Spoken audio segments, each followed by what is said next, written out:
Une des forces du peuple carthaginois est sa capacité à assimiler les autres cultures. Les quelques statuettes conservées présentent des traits grecs et égyptiens. L'ouverture d'esprit des Carthaginois est certainement l'une des raisons principales de leur réussite dans le négoce.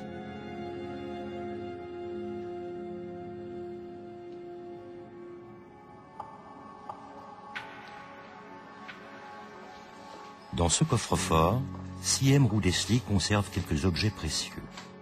Au cours des siècles, ils ont échappé aux soldats romains et aux pilleurs de tombes.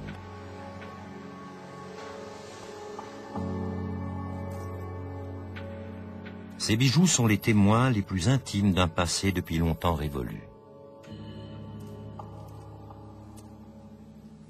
Les bijoux puniques sont d'une rareté, d'une finesse introuvable de nos jours. Ce sont des bijoux qui ont été portés par des femmes riches, puniques, les bijoux avec des médaillons portant des statuettes en faïence, des boucles d'oreilles qui sont lourdes, bien travaillées. Il y a de la recherche dans la technique de la fabrication. Ces boucles d'oreilles, elles sont lourdes, elles ne peuvent pas être suspendues à l'oreille, mais elles peuvent être suspendues par l'intermédiaire d'un cordonnet.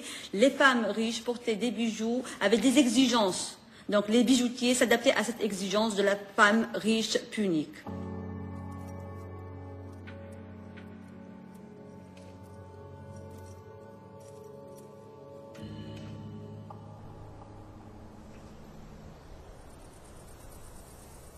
Kherkouane. Cette ville punique située au bord de la mer, à l'est de Carthage, a également été rasée par les Romains. On ignore encore pourquoi Kherkouane n'a pas été reconstruite à l'époque romaine comme les autres villes.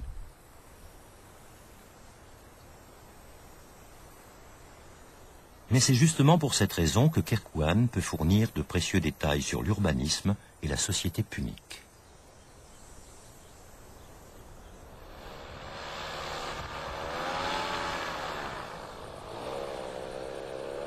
Ici, les hélicoptères sont interdits. Alain Arnoux a été autorisé à utiliser un parapente motorisé pour profiter de la vue d'ensemble du site, une grande nouveauté.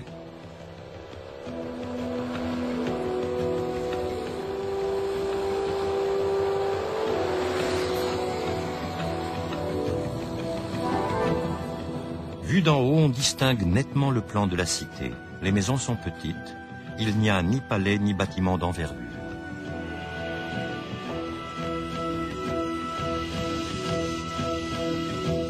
Nous savons aussi par les institutions carthaginoises qu'il y avait bien sûr des suffètes, c'était les chefs de la politique de Carthage.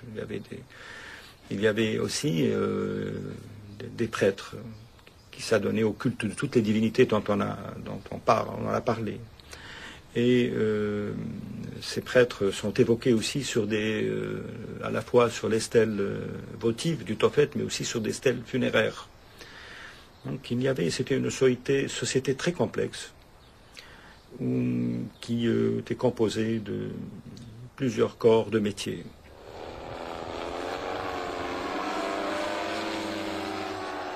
Le pouvoir était exercé par les suffètes, 2 représentants élus par les commerçants. Carthage n'a donc jamais connu de roi.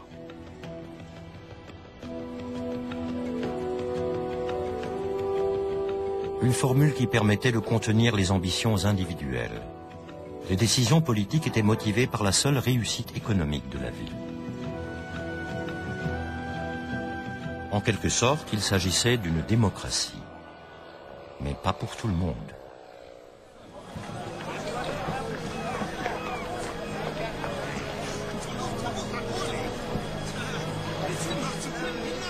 Aucune ville de l'Antiquité n'aurait pu exister sans esclaves. Leurs muscles étaient les moteurs du monde antique. N'importe qui pouvait être réduit à l'esclavage, les indigents, les personnes enlevées, les prisonniers de guerre.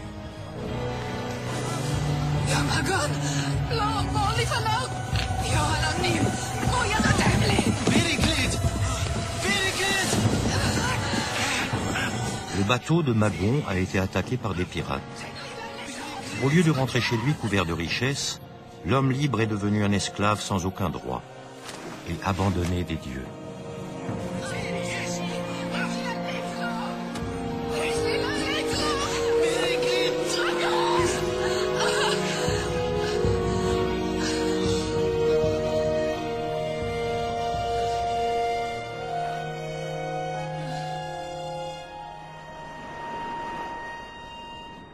Le cap Bon, le mal nommé.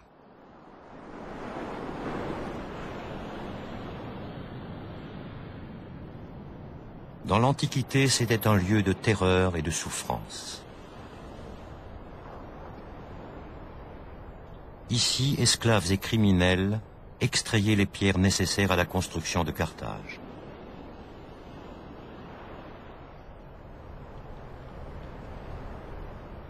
« 15 mètres sous terre, des grottes, creusées par la main des esclaves, s'enfoncent profondément dans la pierre.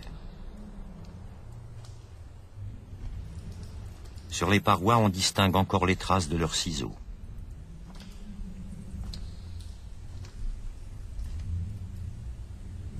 Ces grottes faisaient à la fois office de carrière et de prison.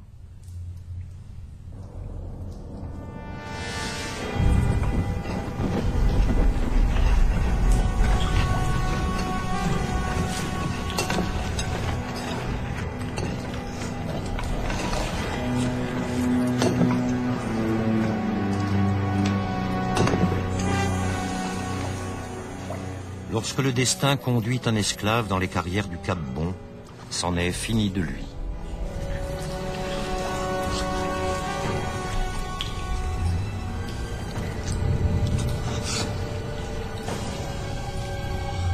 À la merci des gardiens, Magon sait qu'il ne quittera jamais les carrières vivant.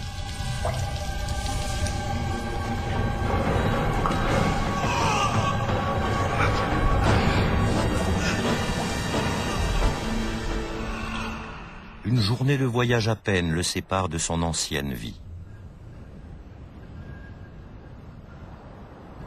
Car chaque jour, des navires chargés de pierres quittent le Cap Bon à destination de Carthage.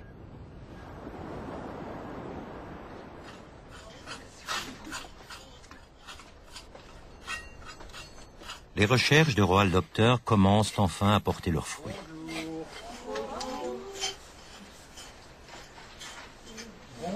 Avec ses assistants, il a retrouvé les restes du mur de la ville punique.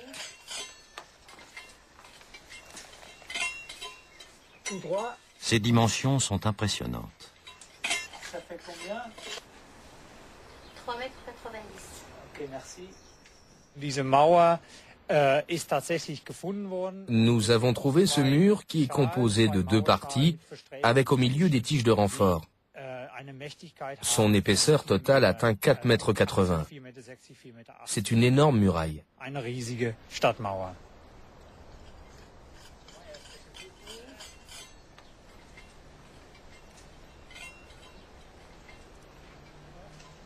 Ce mur avait un rôle défensif, mais il marquait également la séparation entre les quartiers d'habitation et les zones industrielles.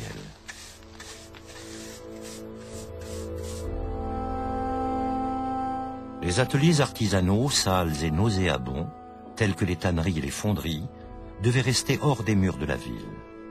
Au fur et à mesure, ils ont formé une véritable zone industrielle.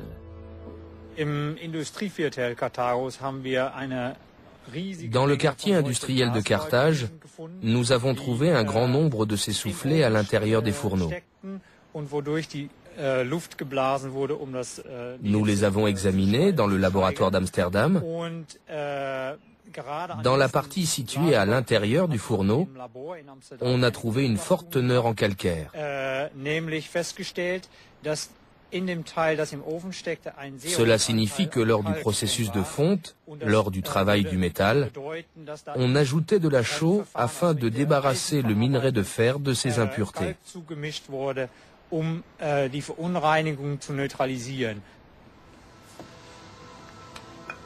Pourtant, l'usage de la chaux dans l'extraction du minerai de fer et la production de l'acier est apparu bien plus tard. Les Carthaginois connaissaient-ils déjà ce procédé il y a 2000 ans? Pour en savoir plus, les chercheurs d'Amsterdam ont décidé d'avoir recours à un tomographe électronique.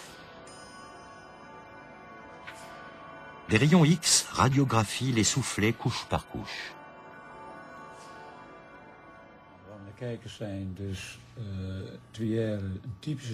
Les images ne laissent aucun doute. Les Carthaginois connaissaient bel et bien un procédé en plusieurs étapes permettant la fabrication du précieux minerai. Un procédé qui fut redécouvert au XIXe siècle, au début de l'ère industrielle. Dans l'un des soufflets, on trouve même une valve permettant de contrôler le flux d'air.